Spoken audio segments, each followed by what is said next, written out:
My story is a legacy of service. It starts with growing up with my parents. From the time I was 1 till 10, we lived in 8 different homes, so 8 different churches, and the story was always the same. Mom and Dad would get plugged in, they would serve in the choir.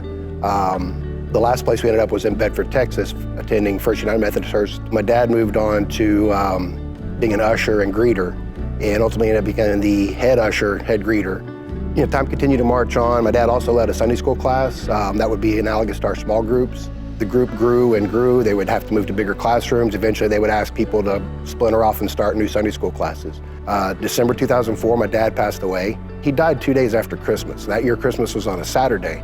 So as you can imagine, a lot of people were out of town. But we show up for the service, and the entire choir bank is full, and the organist is there. People came back home, cut off vacations for the man that made them feel at home, the man that introduced them to the church, made them want to come back. And that's always stuck with me. So time passed, I ended up getting divorced.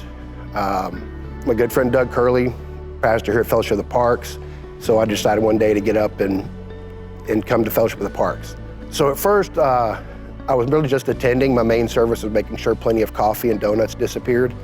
After some time, the Haslett campus was going to start meeting in the elementary school there in Haslett, and Curley asked me to be a part of the setup crew.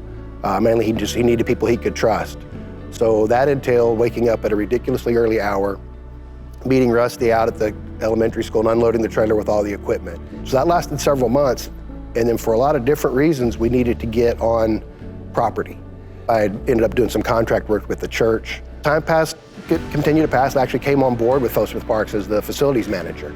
In that capacity, I helped finish build Haslett. I helped build the North Fort Worth Auditorium. I helped build Grapevine. My dad's service was directly involved with the people. He really helped build the church. My service has been more building the buildings to facilitate the church. Both equally important, different, but the deal is that type of service goes beyond our presence, goes beyond our continued service. And now to continue the legacy, my oldest daughter is married to a student pastor out in Odessa. She's plugged in and serving the church. She works in the Mother's Day Out program.